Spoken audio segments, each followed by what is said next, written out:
These are the lecture notes for Chapter 14, what we call Mendelian genetics. In other words, it's the laws of heredity that were discovered by Gregor Mendel.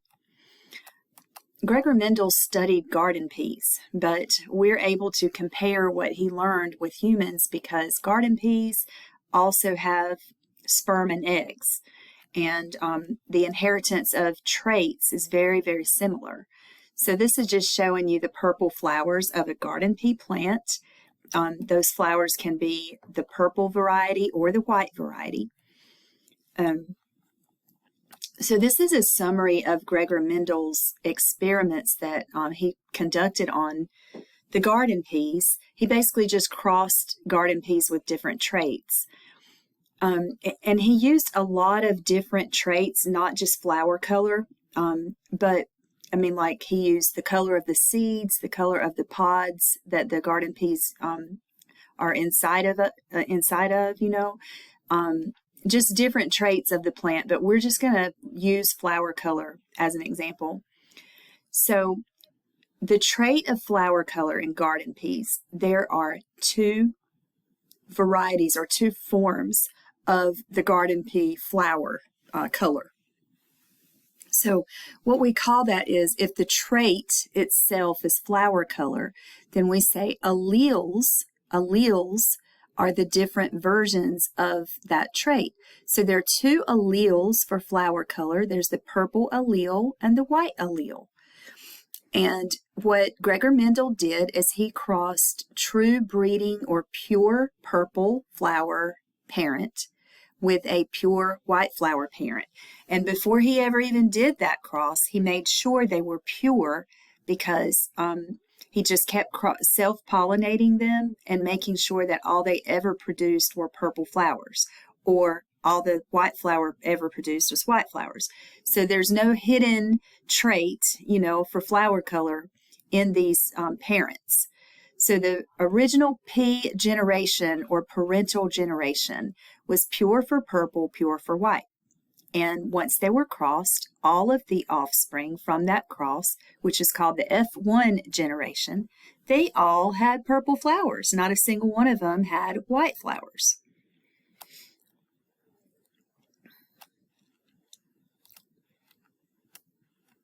All right, so there were some advantages of using garden peas rather than doing this. Can you even imagine doing these heredity experiments with humans? Finding humans with different traits who would be willing to have babies just to see what they look like. So that would be impossible. So he used garden peas.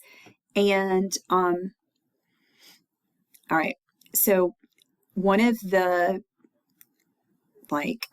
benefits of using garden peas is there were many different varieties of garden pea traits. They have a short generation time. In other words, it is a short time. Let me go back and try to highlight. I'm sorry. I mean to highlight here. Garden peas had many varieties as far as their traits, that he could cross, and discover what the offspring looked like. They also have a short generation time. That means it's not a very long time from the time that you cross two different plants. In other words, you cross-pollinate a purple flower plant with a white flower plant, for example. From the time that you transfer pollen from one to the other, and to the time that they produce seeds, then you plant the seeds and they grow into new garden pea plants. That would be the generation time, okay? Garden peas have a short generation time. It doesn't take long to grow offspring, to plant and grow offspring. And the numbers of offspring are large. He was able to look at thousands of offspring at one time. And he could control the mating. He could either self-pollinate or he could cross-pollinate whichever garden pea plants he wanted to, whichever traits he wanted to look at. So the way that he cross-pollinated is he cut, in the parental generation, he cut these parts that he's cutting off are the stamens. These are the parts that produce pollen. So in the purple flower, for example, he just has the female part here. It's called the carpel. And then because he had cut the stamens off. So that means that there's no pollen from this purple flower that's going to get on its own female part, because the carpel is the female part that has the eggs down inside this little area here, which is actually called the ovary. So the stamens from the white flower, he took pollen with a paintbrush from the white flower and then transferred it to the carpel of the purple flower. And so that's how he knew, and his results, the very first generation, the original parents were called the P generation or parental generation. And then the offspring from that cross is called the F1 generation. And again, in the notes, it says his original parents were true breeding. That means that whatever trait they had, they did not have any hidden genes for other traits. They only had alleles for the trait that they were showing. The purple flower only had purple flower alleles, and the white flower only had white flower alleles. So the true breeding parents are the P generation. Their offspring is the F1 generation. And then he went a little bit further.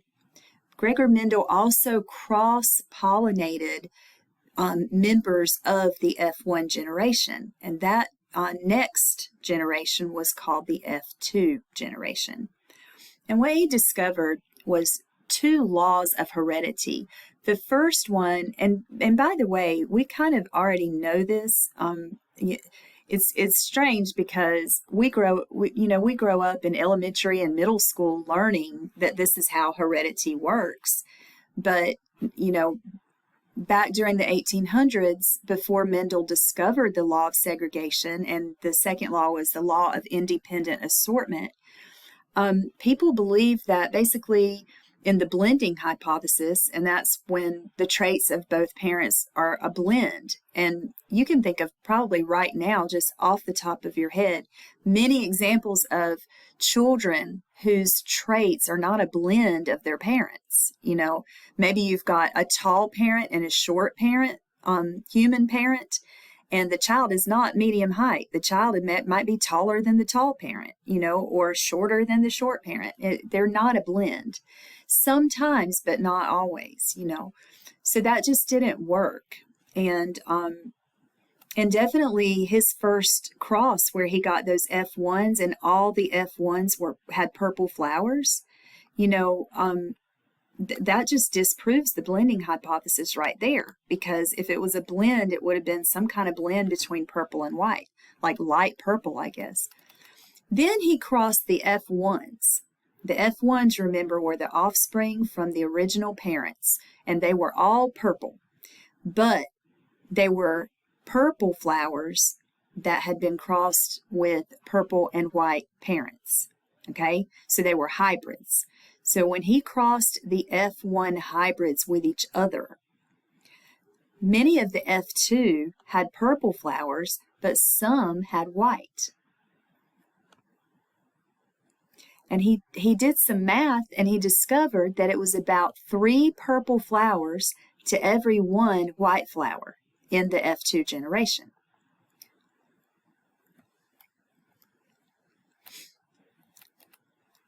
So basically, what he learned from this, and this shows you some numbers, but it's about 3 purple to 1 white. When he crossed the F1s, which were all purple, he ended up with, in the F2 generation, he ended up with about 3 to 1 purple to white. And this is a video that shows you how to work a Punnett square problem to solve, to figure out the chance of the offspring having different genes. And we will definitely go over that some in class. And I may go over it in this lecture, but right now I'm just going to keep going with the notes. But that video is on slide number 13, if you want to watch it. It shows you how to work a Punnett square to do genetics problems. So Mendel basically reasoned that each parent had one factor, one allele for each trait, and each parent had two alleles for each trait, and gave the offspring only one of those. So the offspring would get one allele from each parent. And since the original parents, if we go back up to the original parents only had purple allele or white allele, then the F1 generation hybrids had one purple allele, one white allele. So the F2 generation would get a combination of either two purple alleles or a purple and a white, and that way they'd be purple, or two white alleles would give you a white flower. And you can show that cross with a Punnett square so that you can understand, and I'll do that in a minute. But that he discovered the law of segregation from that original experiment. And this is a table. And the law of segregation is what I just told you. Let's see if it's like written out or something. It just says that what I just said. It says each parent has two alleles for each trait, and they only give the offspring one of those alleles. Okay, that's what it says. And we already know that. You probably know that. You know that you get half of your mom's genes and half of your dad's genes. So they have two genes for each trait that they have because they had two parents also, but they only give you one. You know, so these are the traits that Gregor Mendel crossed. He crossed purple flower versus white flower. You may not know this, but the yellow seed for a garden pea, yellow is actually the dominant color of garden pea seeds. And I always have students ask me, well, then why are they green? And I think it might just be because the green looks more appetizing, and you know, we tend to eat what looks better to us, you know. So anyway, the garden peas that we eat are green. That's how they're sold in the stores. But the dominant trait for seed color is actually yellow. But you can see all of these different traits that he studied. There was always two versions of each trait, or two alleles for each trait. And every single time in the F2 generation, he would get a 3-to-1 ratio where about 3 out of every 4 offspring showed the dominant trait, and 1 out of every 4 showed the recessive trait. So, all right, make sure that you know alleles are versions of a gene, alternative versions of a gene. And the alleles for every trait that Gregor Mendel studied, there were 2 alleles for every trait. And this is just showing you, like on a chromosome, the genes for a trait are located at a certain place on the chromosome. So that represents a piece of DNA that codes for flower color on these 2 chromosomes. All right. And then what we're doing is going through everything that Gregor Mendel learned, which is basically the law of segregation. But the second thing he learned is that an organism inherits 2 alleles from each parent. 2 alleles, 1 from each parent. So an organism is going to get 2 alleles for every trait. 1 comes from mom, 1 comes from dad. All right.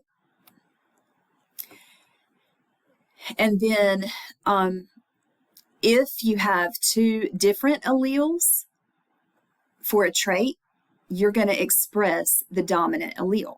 There will be 1 allele that will be dominant if you are hybrid for that trait. And the only way that you will express the recessive trait or recessive allele is, and that's the one that you would have to have 2 alleles for that recessive trait.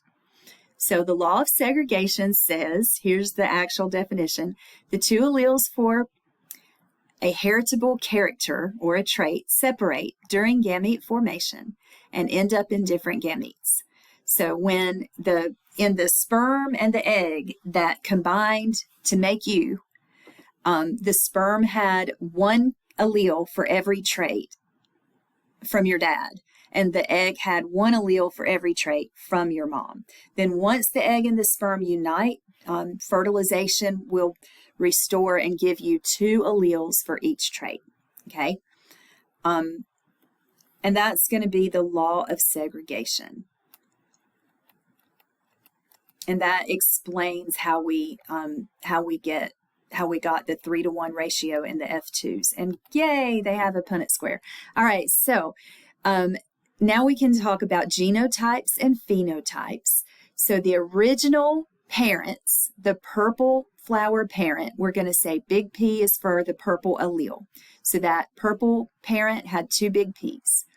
And then the white flower parent had two little p's, because little p is going to be what we designate for white. Okay, so when you look at the alleles that each parent can give the offspring, the purple parent can only give a P allele, a big P allele, and the white parent can only give a little p allele. So each offspring is going to have a big P and a little p. The genotype, the actual two genes that each offspring has for the flower color trait, are going to be different.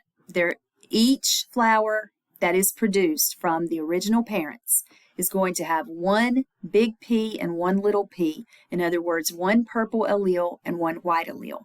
And because purple is dominant, they're all going to have they're going to express the dominant purple flower color. Okay, then if you cross two of the F1 generation, which are all of them have big P, little p, the way you work a Punnett square is you do the alleles of the parents on the outside. So we're going to put the alleles from the sperm, which in plants, sperm are inside the pollen. So the alleles are going to be big P, little p, one over each column of the Punnett square. And then for the eggs, a big P and a little p, one beside each row of the square. And then you just fill in the square with the alleles, that meet there. So these are the possibilities of combinations of alleles in the offspring. You have 3 out of every 4 have a chance of showing the purple color, and 1 out of every 4 has a chance of showing the white color. The ones that are purple, they can either have 2 big P's, or they can be what we call heterozygous. Heterozygous means that they're hybrids. They're going to have the big P, little p. So in the F2, so we now have some vocabulary. When you have 2 alleles for the trait are the same, we call that homozygous. 2 identical alleles for a trait, we say that individual is homozygous for that trait. So if we go back, the big P would be homozygous for the purple flower color, and little p would be homozygous for the white flower color. Heterozygous means that the 2 alleles are different. Hetero means different. So big P, little p is heterozygous. And phenotype, genotype are the 2 alleles that the organism has for that trait. So it's the genetic makeup. So when I say big P, that's the genotype for flower color, or big P, little p, or little p. Those are the different genotypes. But the phenotype is either purple or white. That is the physical appearance. Okay. And so what we see here is for the individuals of the F1 generation that were homozygous dominant, that means they had the genotype was 2 big P's. They had the phenotype of purple flower color, of course. But then there were 2 out of every 4 that were going to be heterozygous with a big P and a little p. And they would also show the dominant trait, but they would be carriers for the white flower color, but they would actually express the purple phenotype. So their genotype would be big P, little p. Their phenotype would be purple. So the only genotype that would lead to a white phenotype is little p, and that is homozygous for the recessive trait. And the phenotype would be white. So the ratio, the phenotype ratio would be 3 purple to 1 white.